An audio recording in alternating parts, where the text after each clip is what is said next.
My name is Hannah Parker. I was 27 years old when my own sister stole my wedding. Not just my venue, not just my fiancé. She stole the future I'd spent 4 years building, and everyone applauded her for it. They thought I was the jealous sister. They had no idea I was the only person in the room who knew the groom's biggest secret. If you've ever been betrayed by someone you trusted more than yourself, you're going to understand exactly how this story feels. And if you enjoy stories where justice takes its time, but hits harder because of it, make sure you're subscribed. Now let me tell you how I lost everything, before I got the last laugh. Blood doesn't always mean family. Some people grow up with siblings who become their best friends. I grew up with Olivia. Technically, she was only 2 years older than me. Emotionally, it felt like 20. She entered every room like the world had been waiting for her arrival. People noticed her. Teachers adored her. Neighbors praised her. Extended family couldn't stop talking about her. She was beautiful in the effortless way that magazines pretend exists. Golden hair, perfect smile, confident laugh. Even when she made mistakes, somehow people described them as adorable. When I made mistakes, they expected better. Looking back, I don't think Olivia was born cruel. I think she was born believing everything belonged to her, and nobody ever corrected that belief. My earliest memory of understanding the difference between us happened when I was 8. My grandmother gave each of us identical porcelain music boxes for Christmas. Mine had tiny painted blue flowers. Olivia's had pink roses. She wanted both. When Grandma said no, Olivia cried so convincingly that everyone focused on comforting her, while adults were distracted. She quietly swapped the boxes. When I pointed it out later, she smiled. "You must be remembering wrong." Everyone believed her. I was told, "Hannah, don't start drama on Christmas." I remember staring at that blue-flowered box in Olivia's bedroom months later. She'd won. Again. That became our family pattern. If Olivia wanted something, somehow, eventually, she got it. I wasn't invisible. I just wasn't Olivia. So I learned different skills. While she charmed people, I observed them. While she spent money, I saved it. While she chased attention, I built stability. I worked hard. Really hard. By 27, I'd finally built a life that felt like mine. I was a project coordinator for a growing architectural design firm. Not glamorous, not flashy, but dependable. The kind of job where people trusted me because deadlines actually got met. I rented a cozy townhouse, had a little herb garden on the patio, a rescue golden retriever named Maple who greeted every morning like it was Christmas, and I was engaged. His name was Ethan Brooks. We'd been together 4 years. He wasn't dramatic. He wasn't particularly romantic. But he made coffee every morning exactly the way I liked it. He kissed my forehead when I was stressed. He remembered little things, or at least, I thought he did. The proposal wasn't extravagant. It happened during a camping trip. No photographers, no hidden audience, just stars, cold air, a tiny ring box, and Ethan nervously asking, "So, what do you think?" I laughed because he'd forgotten to actually ask the question. He laughed too. Then he finally said, "Hannah Parker, will you marry me?" I said yes before he finished talking. For the first time in my life, I felt chosen. Not compared. Chosen. That feeling lasted 11 months. Wedding planning consumed everything. Venue, flowers, guest list, cake tastings, color palettes, seating charts. People always joke that weddings are stressful. They're right, but they're also hopeful. Every decision feels like building tomorrow. Every tiny detail whispers, "This is where your new life starts." I poured myself into those details, because unlike my childhood, this future belonged to me, or so I believed. Olivia volunteered to help. That should have been my first warning. Hannah, she said over brunch one Saturday, I want us to be closer. She reached across the table, actually reached for my hand. I know I wasn't the best sister growing up. The sentence shocked me. An apology? From Olivia? I'd really love to help with the wedding. I hesitated. People change, right? Maybe adulthood had softened her. Maybe enough years had passed. Maybe I was finally getting the sister I'd always wanted. So I smiled. I'd like that. I still remember how genuine those words felt. She became involved immediately. Venue visits, dress appointments, florists, cake sampling. She had opinions about everything. At first, helpful opinions. The ivory flowers photograph better. Maybe move the dance floor. The lighting in this room is incredible. Even my mother seemed thrilled. This is wonderful, Mom kept saying. My girls are finally getting along. I wanted that to be true so badly that I ignored every tiny warning, like how vendors started emailing Olivia instead of me, or how Ethan and Olivia joked more than Ethan and I did, or how she'd casually mention, "Oh, Ethan texted me earlier." Why? Why was my fiancé texting my sister? Every time I asked. There was a question about the bachelor party. Or, he wanted to surprise you. Reasonable answers, comforting answers. I accepted every single one, because trusting people is easier than imagining betrayal. 3 months before the wedding, things became strange, not obvious, just off. Ethan became distracted. His phone suddenly faced downward. He smiled at messages he didn't show me.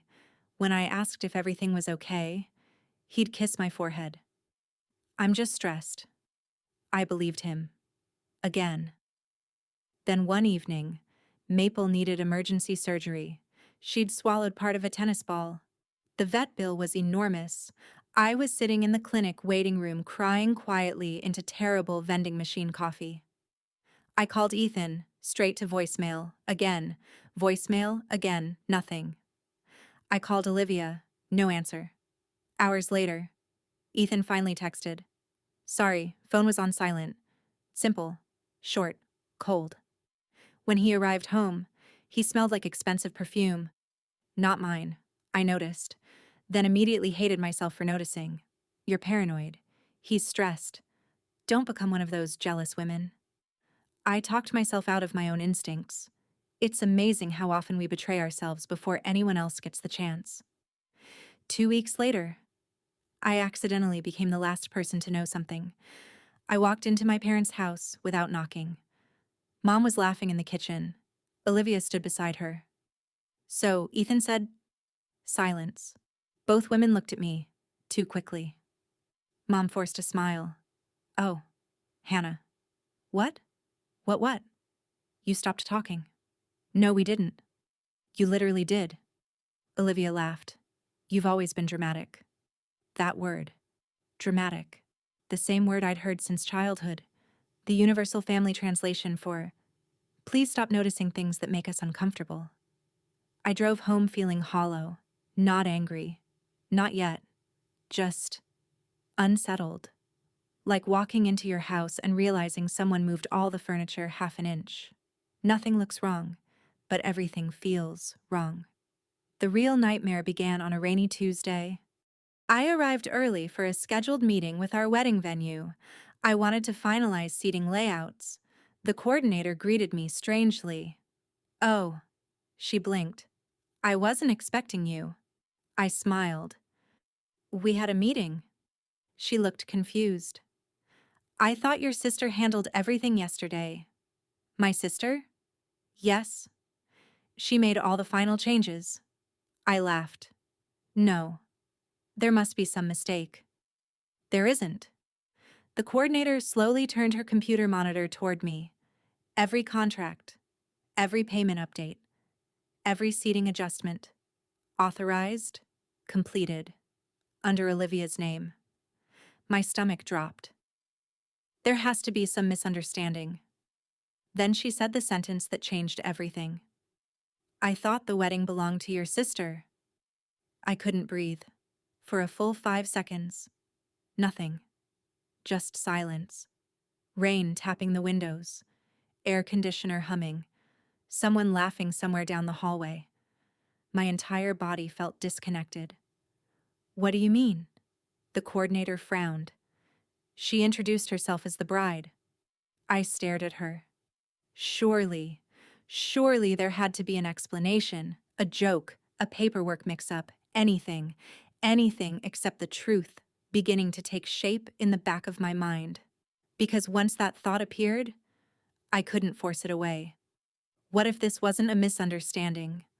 What if Olivia hadn't just been helping? What if she'd been replacing me? And I still had absolutely no idea how much she had already taken. I wish I could tell you I marched out of that venue, confronted everyone involved, and uncovered the truth in one dramatic afternoon. Real life doesn't work like that. Real betrayal is quieter. It comes in tiny pieces. A strange glance, an unanswered question, a conversation that ends the second you enter the room. One piece by itself means nothing. Together, they become impossible to ignore. I walked back to my car through the rain in a daze. The parking lot looked blurry behind the windshield as I sat there with my hands gripping the steering wheel so tightly my fingers began to ache. My heartbeat refused to slow down. The coordinator's words kept replaying. I thought the wedding belonged to your sister. No. There had to be another explanation. Olivia loved attention, yes. She loved acting important. Maybe she'd simply introduced herself as the bride because she enjoyed the fantasy. It was bizarre, selfish, embarrassing, but it wasn't impossible. That explanation was infinitely less horrifying than the alternative. So I called her. She answered on the second ring. Hannah, what's up? She sounded cheerful, almost too cheerful. I just left the venue. A tiny pause, barely noticeable. Oh? They said you introduced yourself as the bride. Silence. Then, she laughed. Actually laughed. Oh my God, is that what this is about? What do you mean? They were joking. The coordinator didn't seem like she was joking. Hannah. She sighed dramatically. You've always taken things so literally. I asked you a question, and I answered it. No. You really need to relax. Relax. That word landed like a slap. I've spent almost 2 years planning this wedding. And you're stressed because of it. I'm stressed because people think you're the bride. Oh, come on. She laughed again. They probably just got confused. Confused. Because apparently a woman with blonde hair and confidence could simply walk into a venue and become someone else. Somehow. By the time we hung up, I felt guilty. Guilty. I couldn't even explain why. That was Olivia's gift. She could make you apologize for questions she refused to answer. That night, Ethan came home late. Again. Maple padded over to greet him. He barely noticed. Normally, he'd scratch behind her ears before taking off his shoes. This time, he walked straight into the kitchen. You okay? I asked. Tired. You've been tired for weeks. Work. What project? He blinked. What? You said work. Yeah. What project? He stared at me for half a second too long, then named a client whose project had wrapped up 3 months earlier. I knew, because I'd helped him celebrate. He didn't remember. Or maybe he didn't remember which lies he'd already told. That night I couldn't sleep. Ethan was breathing softly beside me. I stared at the ceiling until nearly 4 in the morning. Every strange moment from the past 3 months replayed in my head. Every unexplained text, every canceled date night, every conversation that suddenly stopped when I entered a room. The human brain is remarkable. Once it begins connecting dots, it becomes impossible to stop. The next morning, I did something I wasn't proud of. I checked Ethan's tablet. Not his phone. His tablet. He rarely used it. It stayed logged into most of his accounts. I wasn't looking because I wanted to invade his privacy. I was looking because I desperately wanted proof that I was imagining everything. Instead, I found deleted messages. People think deleting conversations erases them.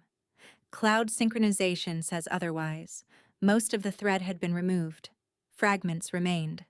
Enough fragments. Can't wait until she finds out. You're terrible. Worth it. After the wedding, everything changes. Love you. No names, just fragments. But I recognized Olivia's habit of ending every sentence with 3 laughing emojis. She'd done it since high school. Even now, 3 identical laughing faces. I sat there staring at the screen until the words blurred. Love you. Not see you. Not thanks. Love you. I wanted another explanation. I searched for one. Friends joked like that. Families joked like that. People said weird things over text. Didn't they? Didn't they? The question sounded desperate even inside my own head. I confronted Ethan that evening. Not dramatically. Quietly. I made dinner. We sat at the table. Halfway through eating, I asked, "Are you having an affair?" He froze. Not offended. Not confused. Frozen. That silence answered me before he ever spoke. What? His voice came too late, too carefully. I asked if you're cheating. He laughed. A forced laugh. Where is this coming from? I found messages. What messages? The ones you deleted. His face changed. Just for an instant. Panic. Tiny, but unmistakable. Then it disappeared. Hannah. He leaned back. You've been under a lot of stress. There it was. Not denial. Concern. The oldest trick in the book. Convince someone they're imagining reality. I asked a simple question. No. You didn't answer it. I shouldn't have to defend myself against paranoia. Paranoia. Another word. Another brick in the wall everyone seemed to be building around me. I deserve honesty. You deserve trust. I gave you trust. And now you're accusing me of cheating. I asked. You accused. I asked. His chair scraped backward. I'm done with this conversation. He walked upstairs. I remained at the table. Cold pasta. Cold silence. Cold certainty. Because innocent people usually get angry. Guilty people. Change the subject. 3 days later, my world finally shattered. Not because I discovered the affair. Because I discovered how long everyone else had known. I wasn't supposed to be at my parents' house that afternoon. Mom had forgotten her purse at my apartment after lunch. I offered to bring it over. Simple. Normal. I let myself in through the side door. Voices drifted from the living room. Olivia? Mom? Ethan. I smiled at first. Then I heard my own name. She still doesn't suspect anything. Olivia laughed. She suspects, Ethan answered, but she keeps talking herself out of it. Mom sighed. I just hate how hurt she's going to be. My heartbeat stopped. Olivia answered almost immediately. She'll survive. Then, the sentence I'll remember until the day I die.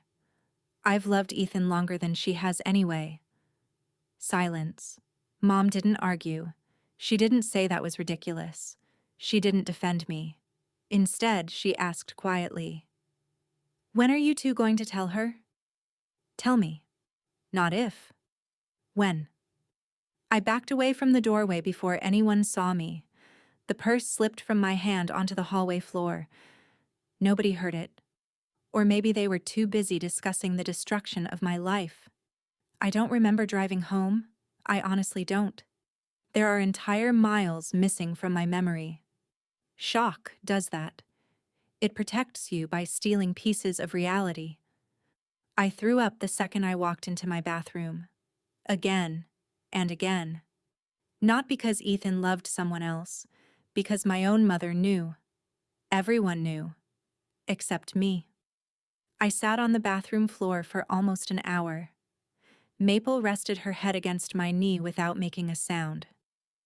Dogs don't understand betrayal. They just know when you're breaking. The confrontation happened that evening. Not because I wanted it to. Because Ethan came home smiling. Smiling. Like nothing had changed. I met him in the living room. I know. He frowned. Know what? You and Olivia. Silence. No denial. Not even surprise. Just relief. The relief of someone who's tired of pretending. He rubbed the back of his neck. I wanted to tell you. When? I was waiting for the right time. The right time? We didn't want to hurt you. We. The word echoed. We. Not him. Not Olivia. We. A team. Against me. When did it start? He looked down. About 8 months ago. 8 months. Almost a year. Nearly half our engagement. Why? He took a long breath. I didn't mean for it to happen. Nobody ever does. Apparently. We just... He searched for words. Connected. Connected. Such a gentle word for betrayal. You proposed to me. I know. You let me plan a wedding. I know. You watched me spend thousands of dollars. I know. You watched me invite people. I know. You watched me choose my dress. His eyes filled with guilt. I know. Every answer sounded the same. I know. As if awareness somehow lessened the damage. Then he said something I'll never forgive. I never wanted to embarrass you. Embarrass me. As though public humiliation was somehow worse than what he'd already done. I laughed. A strange sound escaped me. Not happiness, not anger. Something broken. I think we're past embarrassment. Olivia arrived 20 minutes later. Not by accident. He had called her. Of course he had. She walked into my house carrying herself exactly as she always had. Perfect posture, perfect makeup, perfect confidence. Hannah. She actually sounded sympathetic. I'm so sorry. No. I stood. You're not. She sighed. I never planned this. You slept with my fiancé. We fell in love. You lied for months. I was trying to protect you. I stared at her. Protect me. She believed it. Or at least she'd repeated it enough to convince herself. You could have found anyone. It wasn't intentional. You could have walked away. I love him. So did I. Silence. She looked genuinely uncomfortable for the first time. Not guilty. Uncomfortable. As though my feelings were making an already inconvenient situation more awkward. Then she said the one thing that finally destroyed every illusion I still had. You've always deserved someone who appreciated you. Appreciated me, as though she was doing me a favor. As if stealing him was an act of kindness. Hannah, get out. We can talk. Get out. Mom called later that evening, not to ask if I was okay, not to apologize, to ask me not to make things messy. Honey, her voice was gentle. People fall in love. He's my fiancé. I know. They've been together 8 months. I know. You knew. Silence. I didn't know what to say. You could have told me. I didn't want to get involved. I laughed bitterly. You picked a side the moment you stayed quiet. Hannah, don't. I still love both my daughters. It was such an ordinary sentence, such a harmless sentence. But all I heard was this. I love you equally, even after one daughter destroyed the other's life. The wedding was officially canceled the next morning. At least, mine was. The venue refunded only a fraction of what I'd paid. The florist kept the deposit. The photographer kept the deposit. The caterer kept the deposit. Years of savings disappeared in less than 48 hours.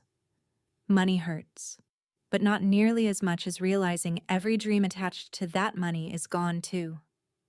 I packed the invitations into a cardboard box, folded the seating chart, closed the wedding planner, Every page felt like burying a future that would never exist.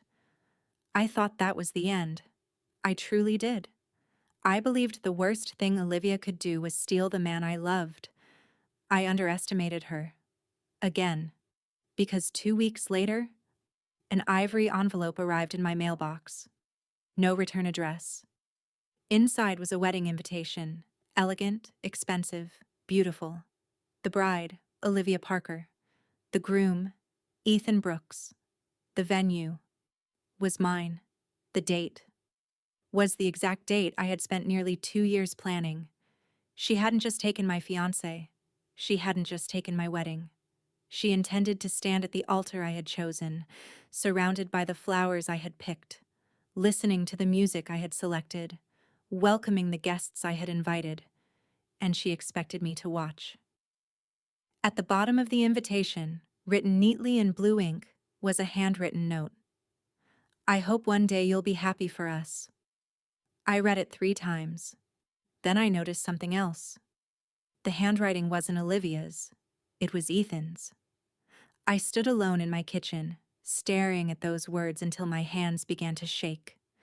For the first time since everything fell apart, I stopped crying, because grief had finally begun to change into something colder, something quieter, something patient.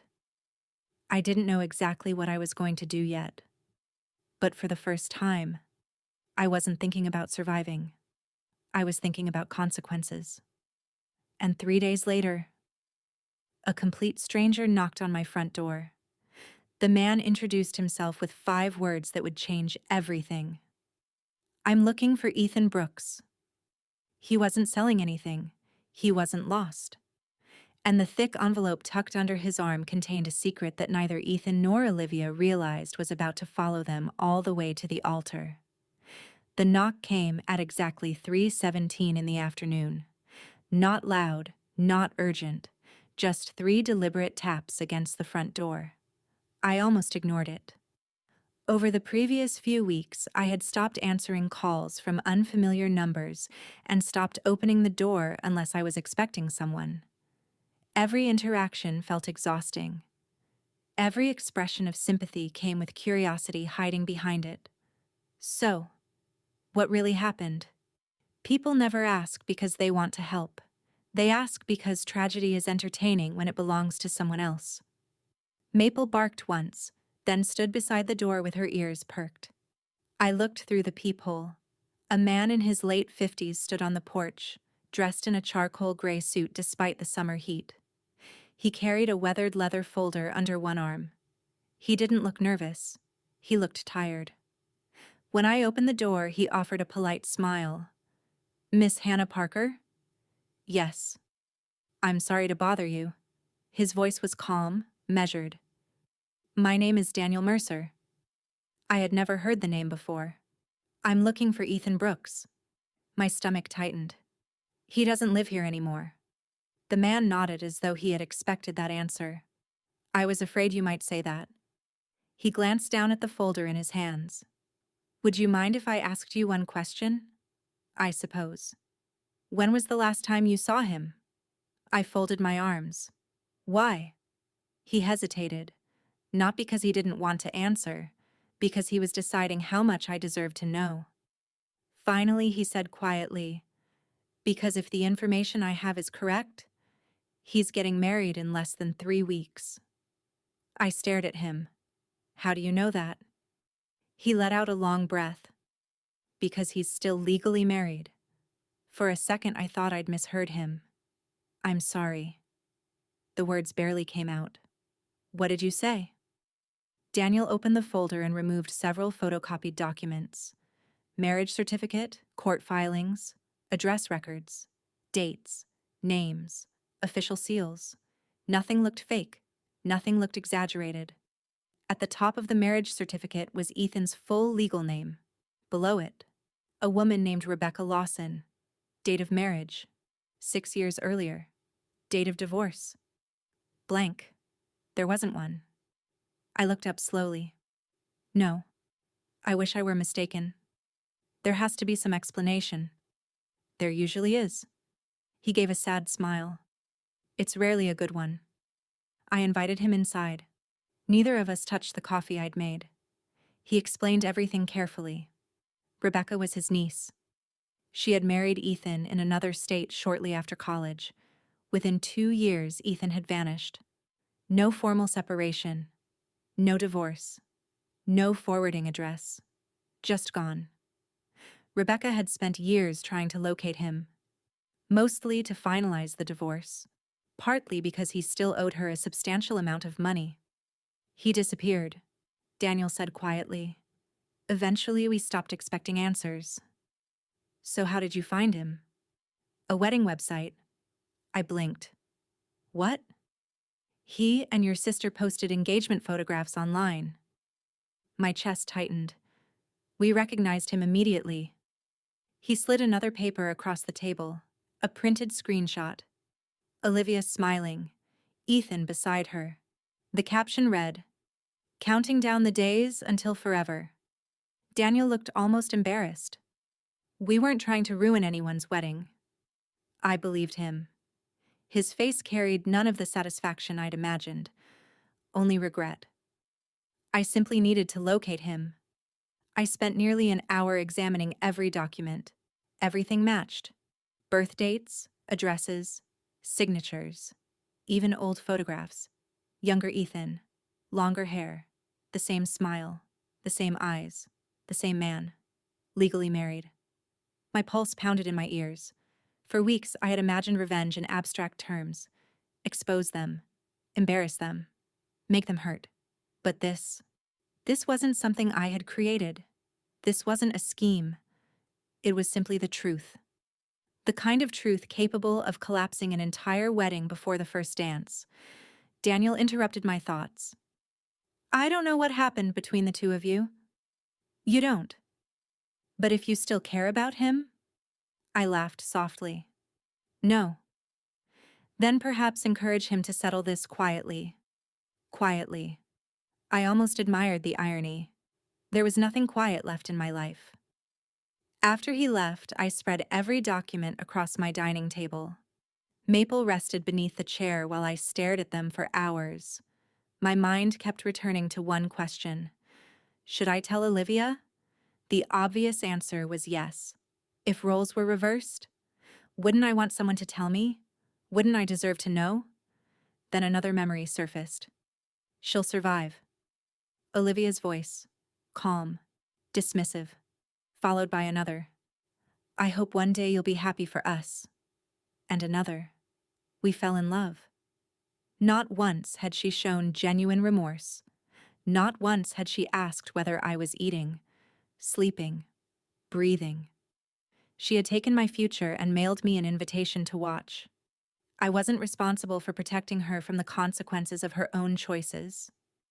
Still, I wasn't interested in becoming cruel. There had to be a line. I promised myself one thing. I would never lie. Not once.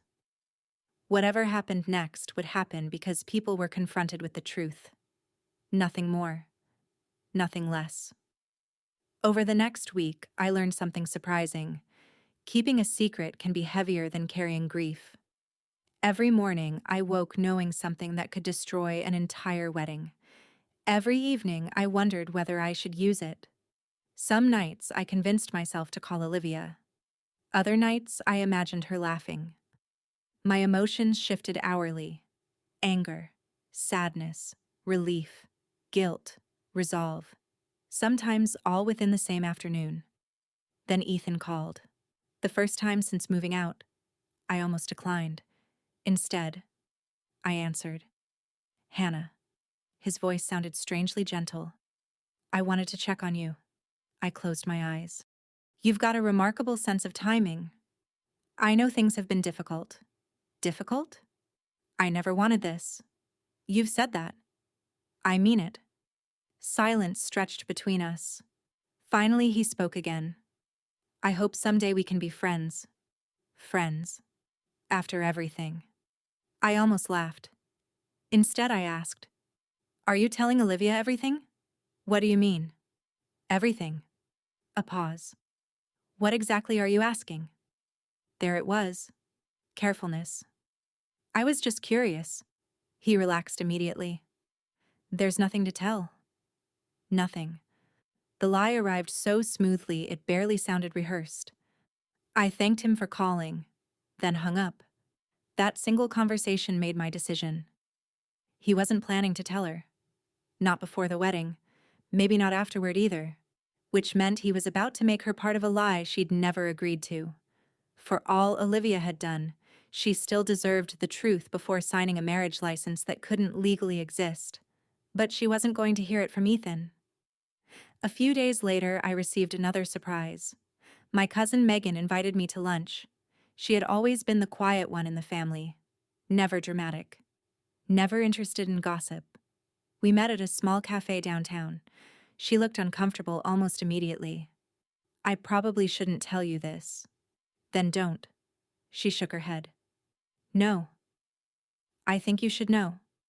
She stirred her coffee for several seconds. They've been practicing your first dance. I frowned. What? Ethan and Olivia. My throat tightened. The dance instructor said they requested the same song. The same song. The one Ethan and I had chosen together after weeks of debating. Not because it was popular, because it reminded us of the camping trip where he'd proposed.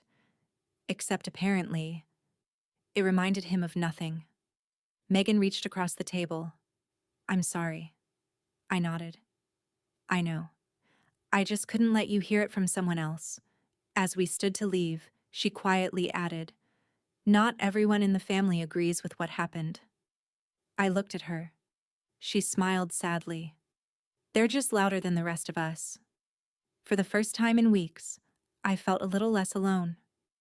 That evening, I made a list. Not of revenge, of choices. Choice 1. Send the documents anonymously. Choice 2. Confront Olivia privately. Choice 3. Tell Ethan he had 24 hours to confess. Choice 4. Walk away forever. I stared at the paper for nearly an hour. Each option carried consequences. Each option hurt someone, but only one protected the truth. Not appearances. Truth. By midnight, I had made my decision. I would give Ethan one opportunity. One. If he confessed everything himself, the wedding could be canceled quietly. If he lied, whatever happened afterward would belong to him. The next morning, I sent a single text. We need to talk. Alone. His reply came less than 2 minutes later. About what? I looked at the envelope on my kitchen table, then typed 4 words. Your wife deserves honesty. The typing indicator appeared immediately. Disappeared, returned, disappeared again. 5 minutes passed. Finally, one message arrived. What are you talking about? I didn't answer, because for the first time since my world fell apart, the person losing sleep wasn't me. It was Ethan. And somewhere across town, completely unaware of the truth waiting just beneath the surface, Olivia was finalizing the seating chart for the wedding she believed was finally hers. She had no idea that before the week was over, every promise she'd built her future around would begin to unravel.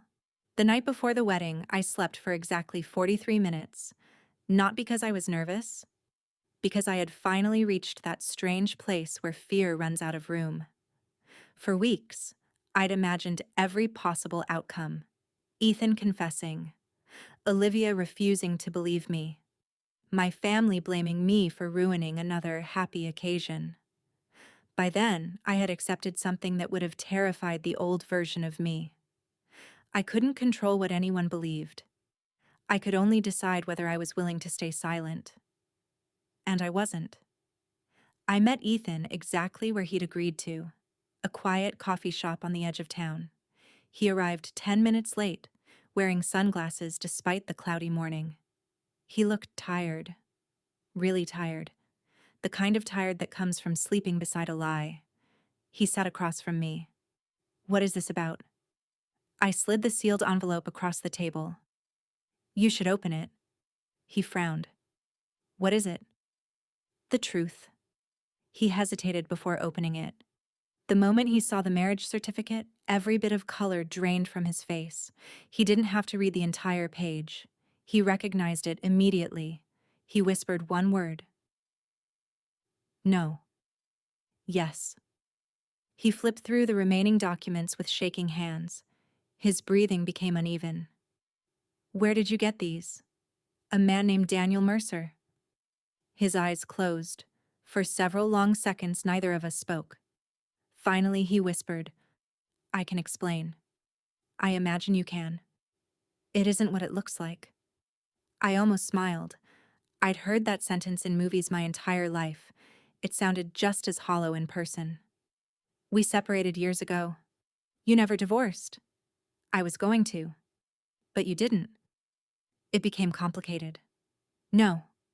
I looked directly into his eyes. You made it complicated. He leaned forward. Hannah, please. That single word surprised me. Please. It wasn't for forgiveness. It was fear. What do you want me to do? I need time. You've had 6 years. I mean before tomorrow. There shouldn't be a tomorrow. His shoulders slumped. I love Olivia. I believe you. I don't want to lose her. You should have thought about that before proposing while you were still married. He buried his face in his hands. I'll fix it. How? Silence. He had no answer. Because there wasn't one. When I stood to leave, he looked up. Don't tell her. I stopped walking. Not because I was considering it. Because I couldn't believe he'd asked. You're still thinking about protecting yourself? I'm thinking about everyone. No. I shook my head slowly. You're thinking about consequences. Then I walked away. He never called again. He never texted. He never confessed. By midnight, I knew exactly what he had chosen. He was going through with the wedding. The ceremony began at 2 o'clock the following afternoon. I wasn't invited. Officially. But churches don't usually check guest lists. I wore a simple navy blue dress. Nothing dramatic. Nothing attention-grabbing. I wasn't there to make a scene. I was there because I had spent too much of my life allowing other people to rewrite reality. Not anymore. I slipped quietly into the last pew. Hardly anyone noticed me. Those who did quickly looked away. Some with pity. Some with discomfort. A few with open disapproval. As if I were the inappropriate one. The irony almost made me laugh. The church looked exactly the way I had imagined my wedding would. The same white roses, the same candles, the same string quartet. Even the aisle runner matched the sample I'd chosen months earlier. It felt surreal, like walking through a dream someone else had stolen. Then the music changed. Everyone stood. Olivia appeared at the back of the church. She looked beautiful, radiant, confident. She smiled the smile she'd perfected years ago, the one that convinced everyone life always worked out in her favor. She never looked toward me. She didn't have to. She believed she'd already won. Halfway down the aisle, I noticed Ethan. He wasn't smiling. He looked pale. His jaw remained clenched. Our eyes met for less than a second. He knew. I knew. And somewhere inside that silence, he realized I hadn't come to create chaos. I'd come because I'd given him every opportunity to tell the truth himself. He'd refused. The officiant welcomed everyone. Family members smiled. My mother dabbed tears from her eyes. I couldn't help wondering whether they were tears of happiness or relief. Maybe she believed enough time had passed. Maybe she thought pretending was easier than apologizing. The officiant began the ceremony. We are gathered here today. The words drifted over me like distant music. Then came the question. If anyone knows of any lawful reason why these two should not be joined in marriage. Silence. The longest silence I'd ever experienced. I stood. Every head turned. Someone behind me whispered, "Oh no." My heart hammered so loudly I thought everyone could hear it. I spoke clearly. There is a lawful reason. Gasps echoed through the church. Olivia stared at me in disbelief. Hannah. Her voice cracked. What are you doing? I didn't answer her. Instead, I walked toward the front. Not quickly. Not dramatically. Just steadily. I handed the envelope to the officiant. I believe you should read these before continuing. He looked confused, then concerned. Then he opened the documents. The church became impossibly quiet. His eyes moved from one page to the next. Finally, he looked directly at Ethan. Is this accurate? Ethan didn't answer. Mr. Brooks? Still nothing. The silence became its own confession. Then, barely above a whisper, he said, Yes. One word. That was all it took. The room exploded. People began talking all at once. What does this mean? He's already married? Is this real? My father stood abruptly. My mother looked as though she might faint. Olivia stared at Ethan. Not me. Him. Tell me she's lying. He couldn't. Because I hadn't lied. He swallowed hard. I was going to explain. Her expression changed in an instant. Shock. Confusion. Then devastation. You told me you had never been married. You looked me in the eyes. I know. You let me plan this. I know. The same words he'd once said to me, only now they sounded different. Not empty. Pathetic. Olivia stepped backward. Then another step. The bouquet slipped from her hands and hit the floor. White roses scattered across the aisle. For the first time in my life, she looked completely ordinary. Not flawless, not untouchable. Just a woman realizing she'd trusted the wrong person. She looked at me. There were tears in her eyes, not theatrical ones, real ones. Did you know? About a week. You waited. I asked him to tell you. She slowly turned back toward Ethan. Is that true? He couldn't even deny it. Yes. You let me walk into this church. I thought. You thought what? That I could fix it. She laughed once. A broken sound. You've been lying to everyone. Then she removed the engagement ring. Not dramatically, almost gently. She placed it in his hand. I don't know who you are. She walked past me without another word. As she reached the aisle, she paused. For a moment, I thought she might blame me. Instead, she whispered, I'm sorry.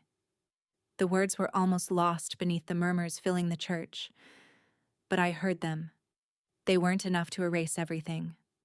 Nothing could. Still, they were real. The ceremony ended without another sentence from the officiant. Guests quietly began leaving. Some looked embarrassed, others angry. Several avoided eye contact with me altogether. The fantasy everyone had agreed to believe had collapsed under the weight of a single truth.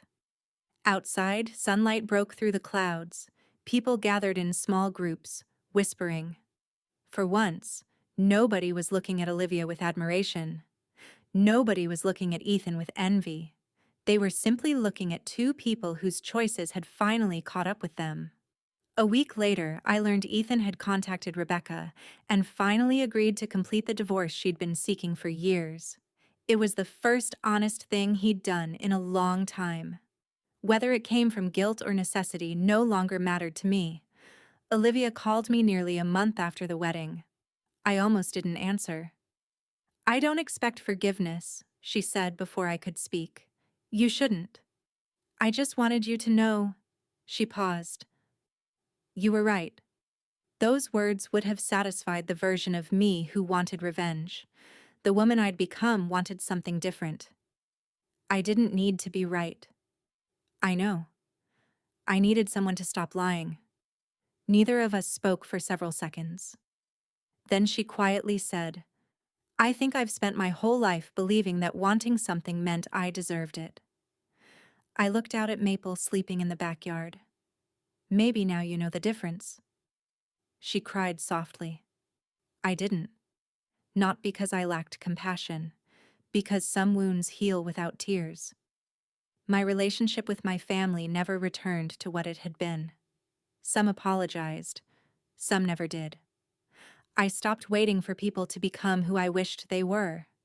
Instead, I started believing them the first time they showed me who they really were. That changed everything.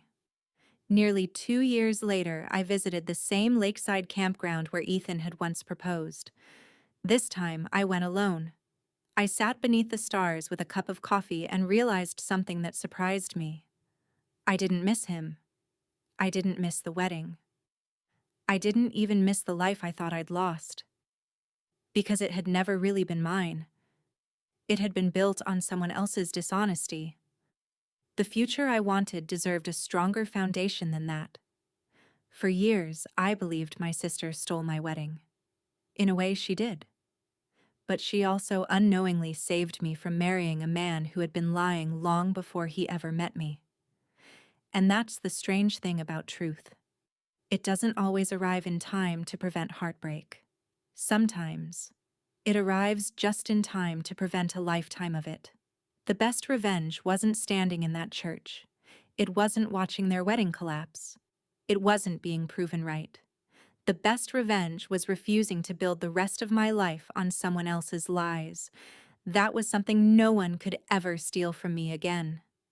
If this story made you think about trust, betrayal, or the difference between revenge and justice, let us know in the comments. What would you have done in Hannah's place? If you enjoy fictional stories with emotional twists and satisfying endings, don't forget to like, subscribe, and join us for the next story. Until then, remember, the truth has a way of arriving, even when it's late.